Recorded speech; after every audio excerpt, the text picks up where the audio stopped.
I made an extra 10K in my business in Q1 of this year because I stopped watching porn. And if you're a Christian entrepreneur and you're addicted to pornography, you cannot afford to miss the contents of this video. Everything you think you know about porn recovery is wrong.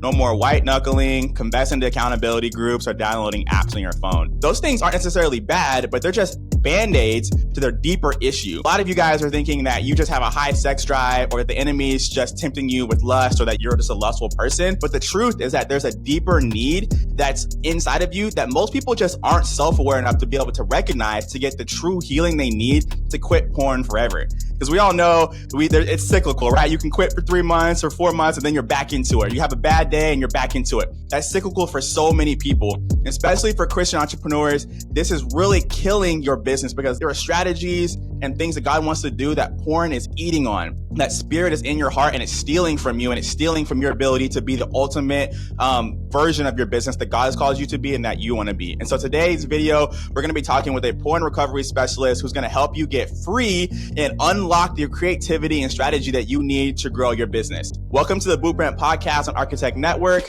Let's get started.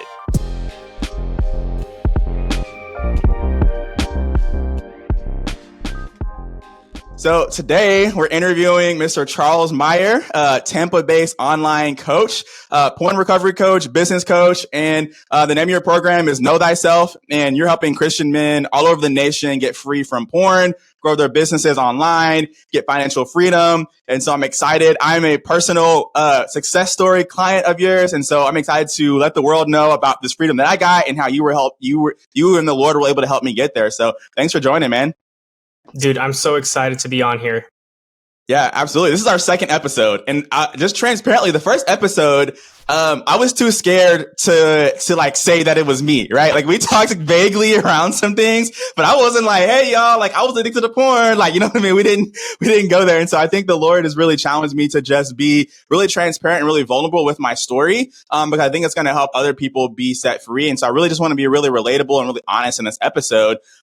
So let's just get into it, man. Like the question that everybody wants to know is, why can't I get free from the porn addiction? So like, just break it down for us. Why can't we get free and stay free?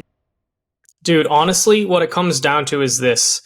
Porn, we could even expand it. Like, porn is just one way of dealing with the problem. For others, maybe it's food, video games, codependent relationships. At the end of the day, a lot of why porn is the biggest vice that people go to, though, is because it hits like nothing else. Because, truth be told, there is no experience closer to God than the dopamine release that comes from porn. It is so different from everything else in life. And I believe that that's why God describes sexual sin as what truly corrupts the inside of a person. And it's because there's nothing that hits quite like that. And that's why it's so addicting, is because it's the closest you can get to experiencing God himself. Yeah. And so if you don't have God truly as the center of your life, or you think you do, but then sometimes you have porn, I mean, it's kind of like you're cheating on God. And so do you really have God at the center of your life? Because it's not like you can just one day be married and then one day be with a prostitute and then the next day you're married and the next day you're the prostitute. It doesn't work like that. You're either all in or you're not.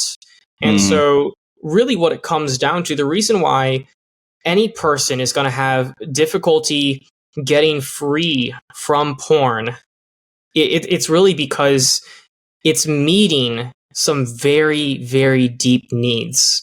And nobody likes to give up getting their needs met, especially when there's nothing else that will hit quite the same way.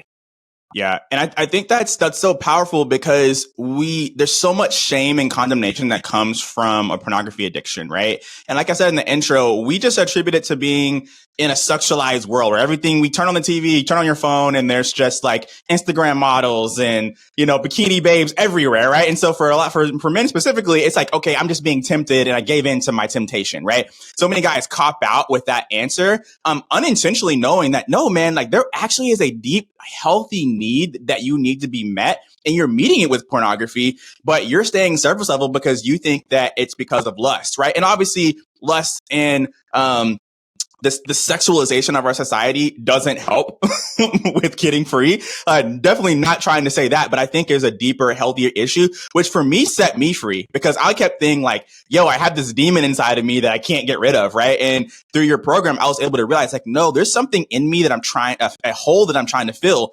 Ultimately, the only person who can fill that hole is the Lord. But there's healthy things that God can bring, that God will bring into our lives to help us meet the need and help us connect with him in ways that we don't even necessarily understand. And so like, there's anything else that you want to add to that? I think that I really want to make this really practical and really help, really open people's eyes. So are there any other ways that someone can help identify like maybe some of what that need might be that they're trying to fill? Dude, yeah.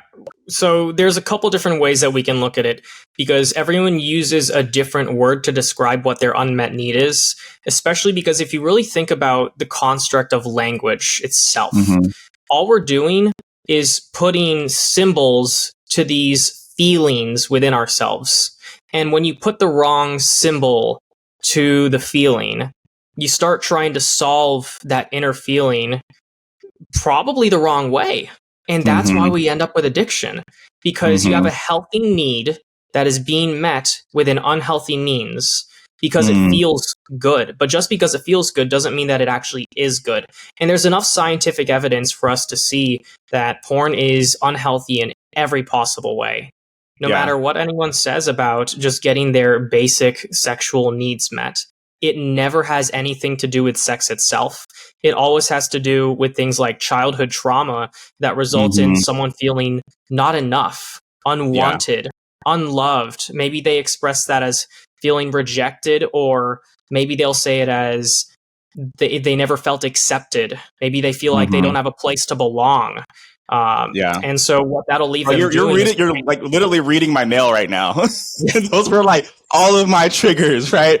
We talk about what was leading me to watching porn over and over and over was like, rejection, feeling like I didn't have a place in this world. And it got really bad when I was an entrepreneur and I was on these sales calls and constantly people are telling me no, right? I'm constantly being rejected. I'm constantly in this like pressurized situation to like be enough for somebody, right? If somebody invests a high ticket, they're a high ticket, have a high ticket product. So if somebody invests in me, I got to deliver, right? So all those things were pressure cookering and I was looking for comfort. I was looking to be like, I'm enough, right? Everything that I'm doing is good enough. And I wasn't feeling that. And so I was going to porn because porn made me feel like I was enough, right? Even as weird as that sounds, like, it's like, that doesn't even make any sense. Like you're watching like people you don't even know on your phone, right? And that's somehow making you feel like you're enough. That's making you feel like you're a man, right? And that's just so like, it's, it's just, it is what it is. Right. And now that I look at it, I'm like, ugh, like, you know what I mean? But there's grace to say like that if you are in that place that like there is a way forward. Right. And so I cut you off. So let me let you finish what your thought there. Yeah. So really what it comes down to is there's an unhealthy level of control over your external environment to try and change how you feel inside. Because when you don't like how you feel inside, you're going to do anything you can in your visible, physical outside world to try and solve that inner pain. And it doesn't work like that. And because the inside, when you're dealing with those things, you're dealing with emotional wounds, you're dealing with spiritual and mental wounds. But when you try and use a physical Band-Aid for an emotional problem, you're just going to leave the wound rotting underneath the surface, right? Wow. And that's where we have people that this is why I kind of have a gripe with 12-step programs and like Addict Anonymous type of programs, because what's the first thing you do? Well, you affirm your identity that you are an addict, and so you're going to act as if you are that identity of an addict, right? That's the first mistake they're making. And then the second mistake is that you end up in this place of willpower and white knuckling. And as you mentioned at the beginning, you start leaning on accountability and other things, like maybe you're using blockers and you're using apps to help you with your accountability as well. And what are all these things? They're physical Band-Aids. Now, some people may say that they're helpful to stop the bleeding, right? But what most people have done is they just keep throwing one Band-Aid on top of another Band-Aid on top of another Band-Aid. until they're so numb that what happens? They become the star student of the recovery program, and then they collapse inward on themselves and they binge and they destroy their entire lives 15 years down the road. And that star student is no longer around. And we're seeing these patterns over and over of people that have tried the old way of doing things. And so really what I think is most important is that we need to understand, first of all, you need to let go of control, and you need to stop seeing yourself as an addict. Every single person is an addict, because addiction isn't really addiction. It's just a way of trying to solve the pains inside of yourself from your childhood with an external stimulus. And it never works. It never works. We need to try things a different way. And this is what I believe our generation is going to be really good at, is we're going to stop using Band-Aids. From now on, we're going to get to the root of the problems, and we're going to learn how to solve those problems within ourselves without trying to find coping mechanisms, because we're tired of seeing ourselves destroyed. We're tired of seeing fatherless households because there's a big correlation between addictions from one generation that then passed down to the next, right? Oh, addiction runs in my family. Alcoholism runs in my family. Well, the truth is, it's not that the addiction runs in the family. Yes, epigenetics is a thing, and biologically, we can see that there is, in fact, addiction that can be passed down from one generation to the next. But what I'm talking about is that those epigenetics are reinforced by a pattern of habits and lifestyles and choices and belief systems. And so when you keep showing up as the version of yourself that is going to put yourself in addictive lifestyles, addictive relationships, addictive circumstances and situations, what do you expect your results to be? And when you have been taught from your previous generations how to deal with emotional, mental, and spiritual problems by using physical Band-Aids, what do you think is going to happen when you're out on your own, or you're married and you have your very own family? You're also teaching them how to deal with their inner wounds the same way that your parents taught you. And the cycle just repeats itself. Right. Yeah. Wow. I think that's so interesting to think about it in that way, right? That gives us more power over changing those generational, because it's not, you're not fighting, your ancestors, right? You're not fighting it's like, okay, I have to relearn how I respond to emotions. And then the byproduct of that is now then the next generation learns how to deal with emotions better. And so then those triggers, and ways of meeting needs kind of get to more healthy. We find more healthy ways to do that.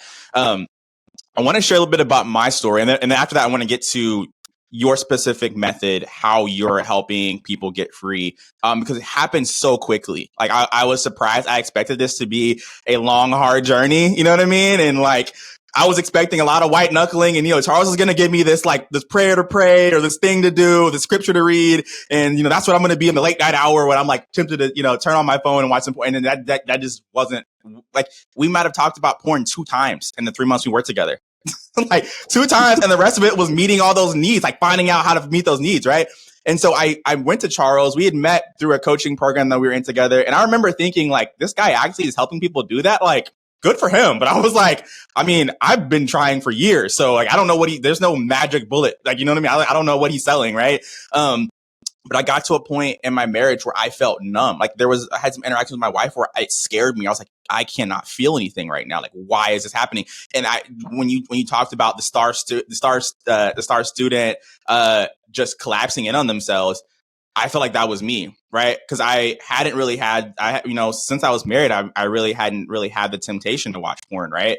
But then I started noticing it, the temptation started getting stronger and stronger and stronger. And then all of a sudden I couldn't feel anything. And that's when I collapsed, right? And I just was binging, right? And I was like, what? How did this happen? What did this even, we have a healthy sex. None of this should be happening right now, right? And so I went to you and I was like, hey man, I need help, right? And to fast forward through the stories, a lot of things that we learned. If we need to do a third episode to kind of dive into that, we totally can. But I think what happened for me was you started teaching me tools to meet the needs. So teaching me tools to belong. And belonging for me, you taught me, was to be the person that I needed. Like, I was looking for community. I was looking for acceptance. And you were like, bro, go be a good friend. Go support other people. Like, stop waiting on that to happen around. Well, stop praying that prayer and just hoping that's going to magically happen for you. And so how I made 10K was like, I remember very specific conversations that I had because of a conversation I had with you, where I was like, I feel like I need to belong, so I'm going to be a really good friend to somebody, right? And I went and supported a buddy of mine, and he teed me up for a lead. Like, I walked into his house, and he gave me a lead right on the spot, right? And then that person gave me a lead, right? So I was like, there were two high ticket clients that I closed that I would not have met if I hadn't had a conversation with you and we hadn't talked through some things, and I hadn't made a very specific intentional opportunity to love on somebody else and to build the life that I was looking for and to become the person that I needed from other people and that I ultimately wanted to be, right? And so that was how it happened, right? And so that's not necessarily like the direct, like, for some people, they might not see the correlation there, but for me, it's very obvious. Like, I'm like, I would not have made that money if I hadn't done these things. And the crazy thing is, Charles, the belonging acceptance that I wanted, that I started to become, the crazy thing is, a lot of attraction started happening. So we just moved to a new neighborhood, and tell me why there's four other entrepreneurial guys in my neighborhood who love the Lord. And like, we all connected in this like divine, like there was like, it was just like God. The only way we could connect was God, right? And they all live in my neighborhood. So all the needs I was trying to meet last year that were making me like watch porn are literally in my neighborhood. And now I'm like, yo, the acceptance, all the things I was looking for are right here for me. And I started because I started to become the person, and I stopped focusing on not watching porn, and I focused on becoming who God was calling to me and really like healing those wounds. And then after that, I saw that the floodgates started to open and all this opportunity started to flow into my life, right? So I want to encourage you with that in terms of the success story is here. I'm a living witness of that. So now that we've kind of seen the like what your story could look like, Charles, talk about how someone else could get this. Maybe somebody's watching this video like, hey, that sounds great for Michael, but like, that's just not my story. Like, I don't think that's possible for me. What would you say to that person, and kind of talk about what aspect of your program could work for them? Yeah, actually, let's do this. I think a good lead in here. I want to talk about it from this angle of scarcity and abundance really quick. I think that would be a great lead in. So if you're watching this and you feel like you're a person who you're just not connecting with how Michael was able to change addiction into passion and purpose and making an abundant lifestyle out of what really feels like nothing, right? Mm-hmm. The difference is that instead of focusing on what he didn't have, he started operating as if he already has. And that is the abundant mindset that he needed in order to fuel these actions and activities of let me go and serve, let me go and love. Because how can you serve and love if you don't have anything to give? Well, all he had to do is look and see that he does have an abundance of love and resources and skills and passion that he can give and serve from. And out of that comes the ideas, the inspiration, the creativity. But what happens when you're dealing with addiction is you're stuck in this cycle of never having enough because you already feel inside like you're not enough. And so when you look around in your outside world, what you see is I don't have enough friends, I don't have enough relationships, I don't have enough money, I don't have enough time, I don't have enough skills. I don't have enough sex with my wife. That was a big one for a lot of people. Yeah. Yeah. And really, it's like nothing is ever enough.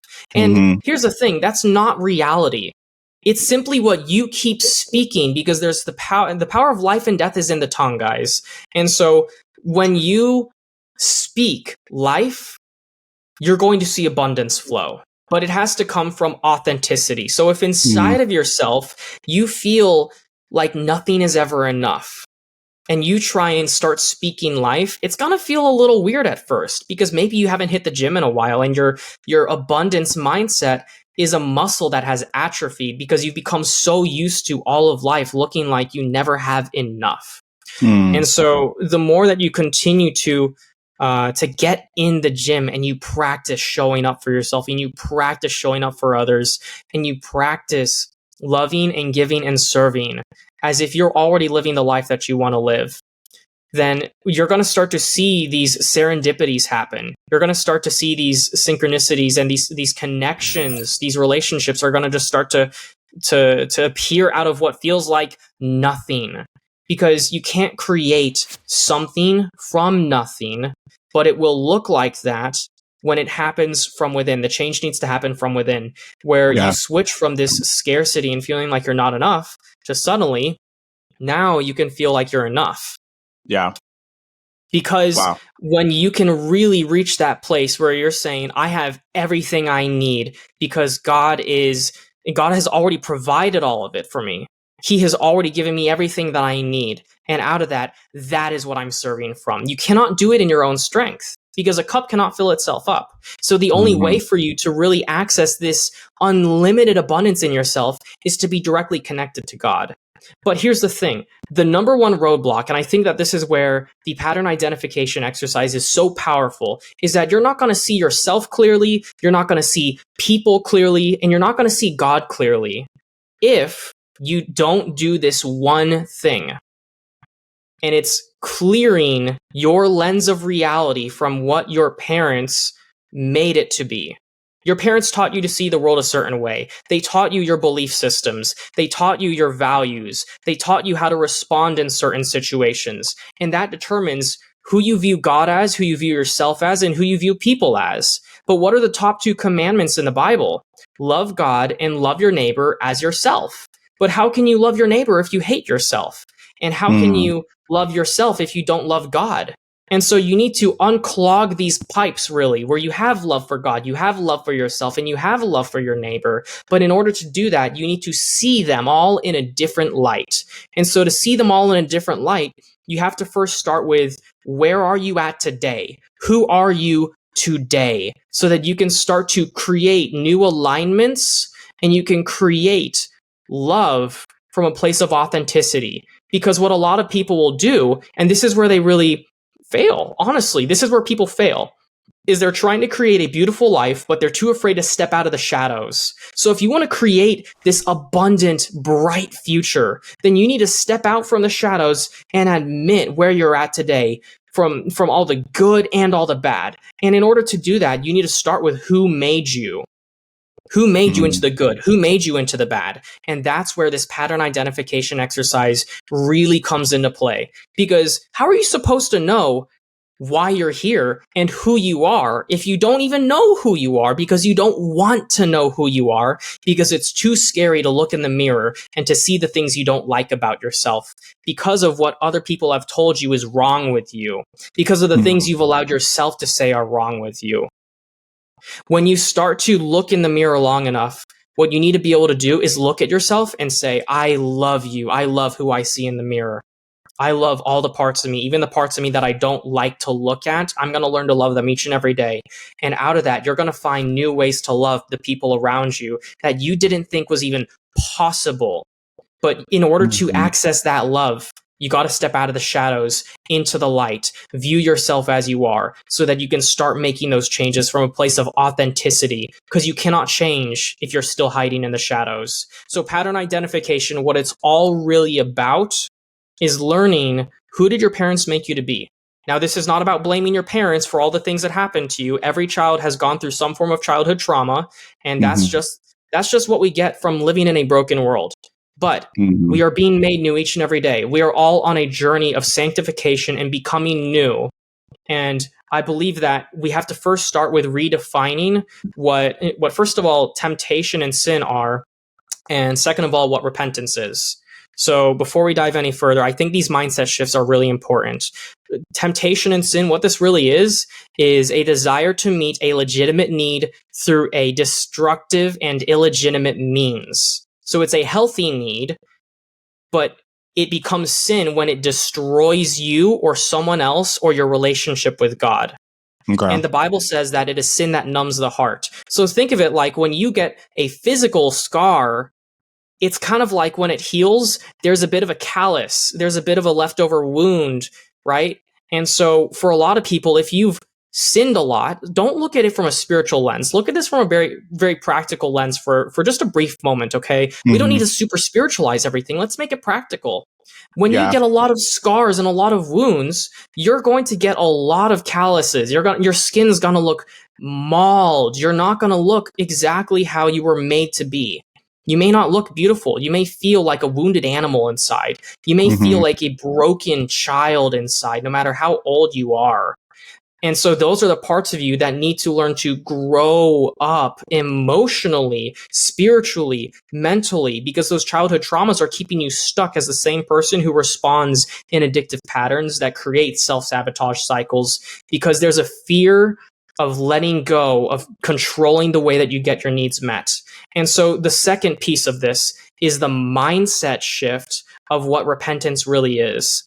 All repentance is a mindset shift of going from believing that the world exists one way, so therefore I must act a certain way, to now I believe the world exists a different way, so I'm going to act differently. So if you believe that the world is all doom and gloom, you're going to act in survival mode. But if you believe that the world is abundant and there's opportunity and people want the best for you and you can trust people and people do change and you can heal and become better and people do want to see world peace and we do want to see the hungry fed and we do want to see the widows and orphans taken care of, you're going to probably act a little bit differently. And so when you can reach that mindset shift, what you're doing is you're identifying repentance as a change of heart or a change of mind that produces itself in a change of action. And what most people do when you're hiding in the shadows is you're trying to change your actions. We call this behavior modification, but your heart is not in it. And so the change is not authentic, so you never see results that last very long. And it's the equivalent of white knuckling life, because you may be able to build something very large and beautiful and big on the outside, but it's a house of cards if your heart isn't in it, because you may build this amazing empire, but inside you are collapsing and you are dying. And that's where the STAR students fail miserably. Because so Charles, are there specific questions someone can ask themselves to identify some of the stuff you're talking about in their lives? Yes, absolutely. So this literally goes right into what the pattern identification exercise is really about. And it's, if I start to take a look at who I am today, how much of my parents do I see in myself? Listen to your voice. Where have you disassociated from how your voice might sound like your parents? Where have you disassociated from? Does your laugh, does your nervous chuckle sound like theirs? Look at your mannerisms. Why do you respond the way that you do to certain situations? Can you see your parents? Look at the excuses that they make. You know what those excuses are that they make. Every single child knows what excuses their parents made because we're making the same ones.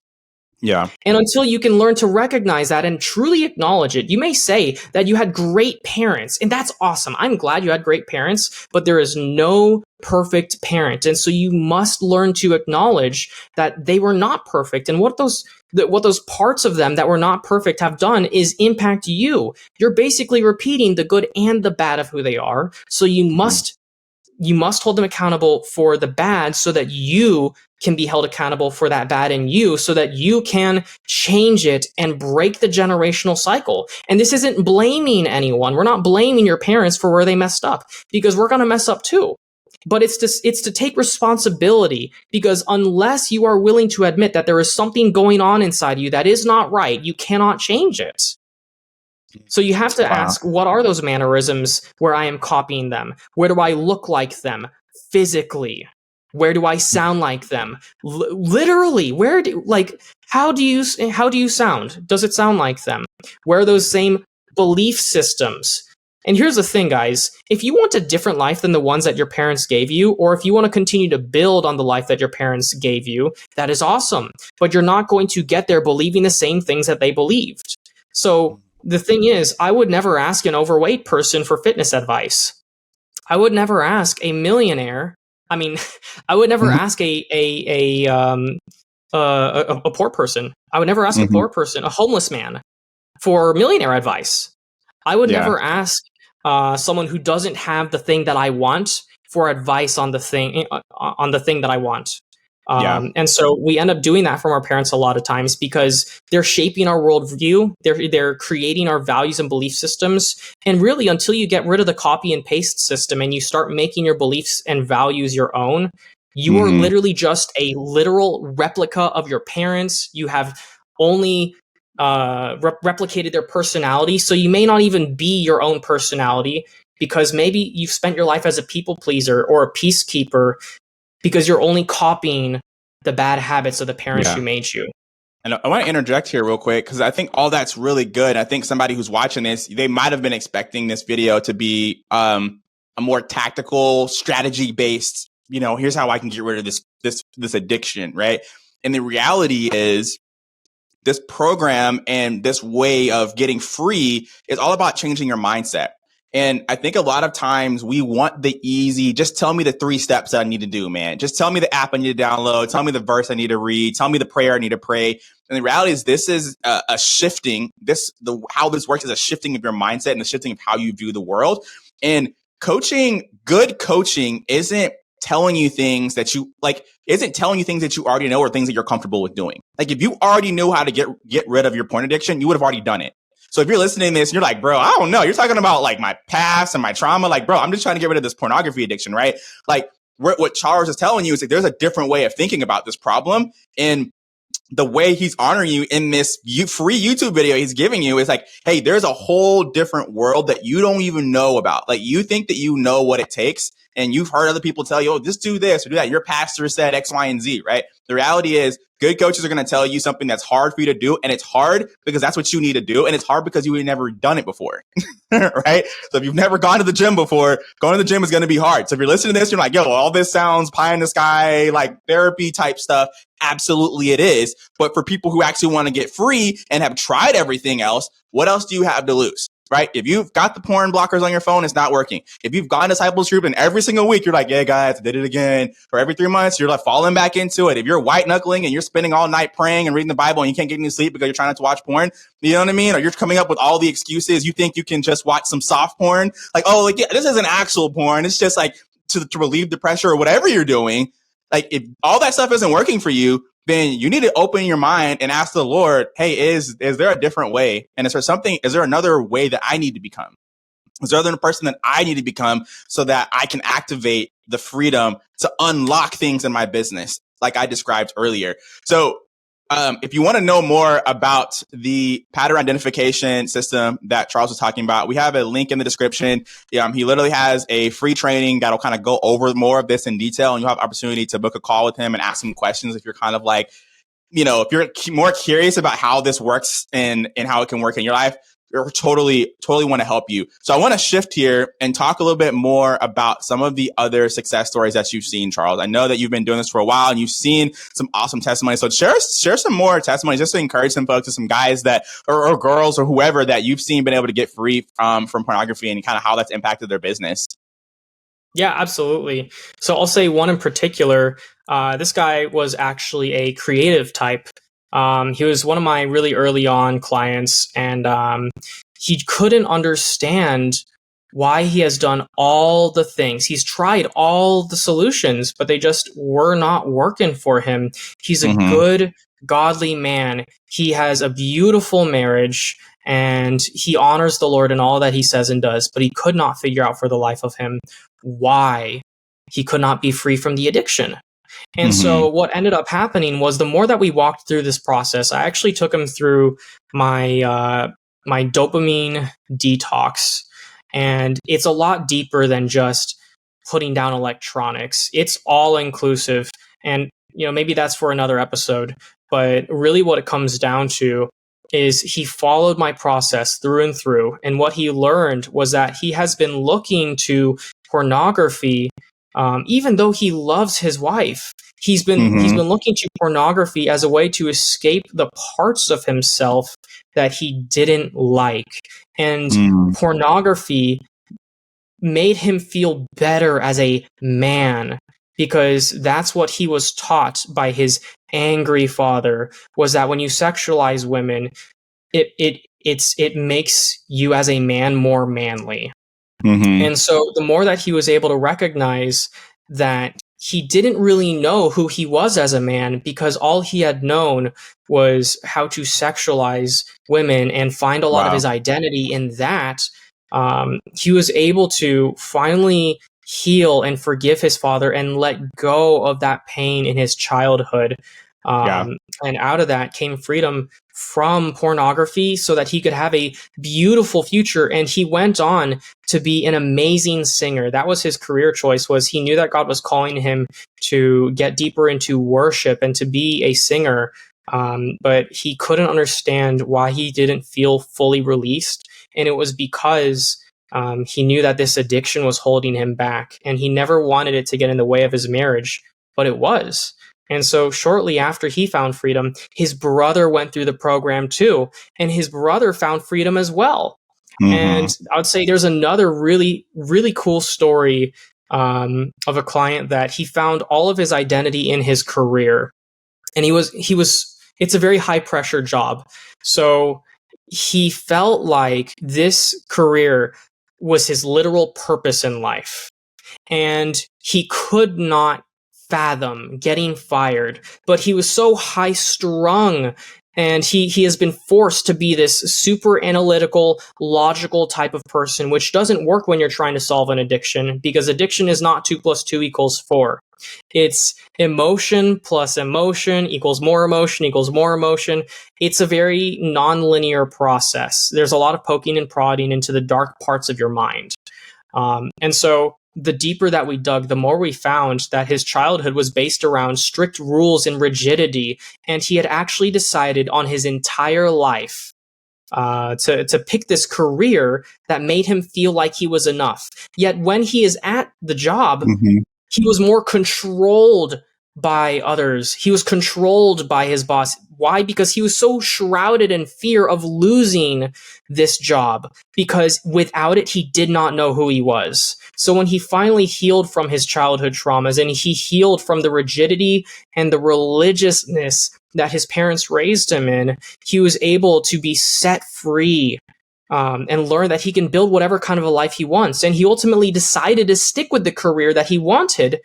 But now he was doing it from a place of abundance, not from a place of, if I don't do this, then I have nothing left to live for. And so he radically changed the trajectory of his life. And there's many more stories like this too. Yeah, that's incredible. What are some of the, like, what's the consequence of porn, right? And I think we've all heard like porn kills love and, you know, these things. But like, I mean, in your minds, where do you feel like this is ultimately killing people? I know for myself, it was feeding on creativity that I needed for my business. And like, again, that's like, it's hard to explain that, like, cause I really didn't see it in the moment, but like, even you can attest, like, I mean, shortly after I finished your program, all of a sudden my marketing just gets better. Like out of nowhere, like I start feeling more creative. People are like, yo, your designs look amazing. How are you doing this? And I was like, I don't even know. Like there's just a deeper well. Like that's as simple as it was, right? There was even some business practices. Like, bro, I let go of some clients because those clients were pushing me to become the person I didn't want to be. And so I was like, actually, hey, this is great money, but like I gotta close this contract. Right. So it was things like that then helped me tap into other pieces of my business that I did like a lot more, but I was focusing on other areas of my business, so I couldn't even see. And so, you know, was that directly related to porn? I can't say directly, but I think getting healing ultimately from my life and becoming the person on the journey to getting free from porn allowed me to then get there. Right. So you might go and try to get free from this addiction, and you're going to tap into so many other things along the way. You're going to find talents you didn't know you had, skill sets you didn't know you had, people that in your life you didn't even know were there, and the skill sets that they have. And like, you're going to tap into all these other things along the way. And then you're going to look back and go like, wow, like, I just wanted to get rid of the addiction, and I found a whole new life. I got a whole new family. I got a whole new wife. Like I've seen the person I have become has activated things in my wife that I didn't even know were there. Like, I'm like, my wife is doing things she never did. Right.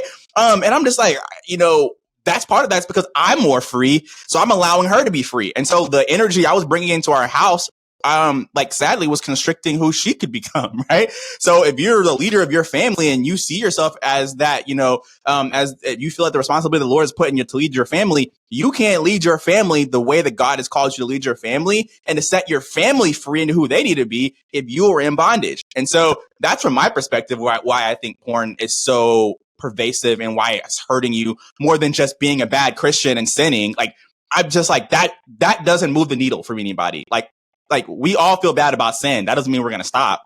You know what I mean? So I guess what's your perspective, Charles, and kind of just like the negative impact of that and how porn is hurting people? Yeah. So what you described is very important because you're talking about the symptomatic side of things. And so you can try and improve your life without changing the roots, right? You can deal with the symptoms, but they're just going to pop up in another way. And so, it's that same saying of like, you cut off the head of the dragon and two more heads appear. And in that same sense, when you look at the true impact of what porn does to a man, and to a woman, really, to anyone, what it comes down to is this: nothing in your life will ever be enough.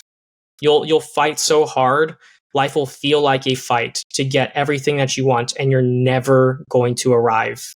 You're going to get, and if you do arrive, if you do think you get everything you want in life, it's never going to help you feel better inside.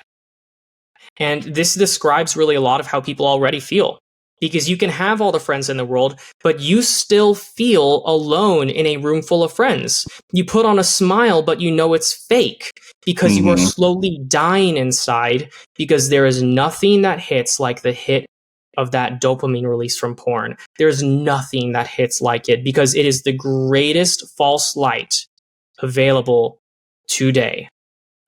And when you constantly feel like you're never enough, you're going to stack one Band-Aid on top of another. And this is where the downward spiral really starts to take hold. Pornography abuse, for me, it led to drug addiction. It led to alcohol addiction. It led to food addiction. It led to codependent relationships. I ended up getting my heart broken several times by every single person I thought was the one. Well, all of these things, I did not see the connection at first. But what it came down to was I was trying to use other people, places, things, ideas. I tried becoming a recording artist for a long time. And I tried all of these ways to solve the pain inside of myself.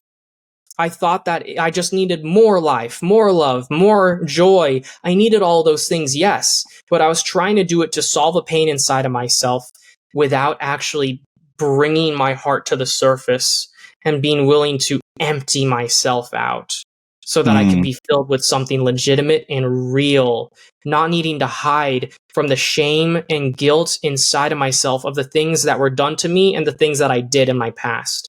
Yeah. The weight of those things nearly destroyed me. I was depressed. I did not want to be alive.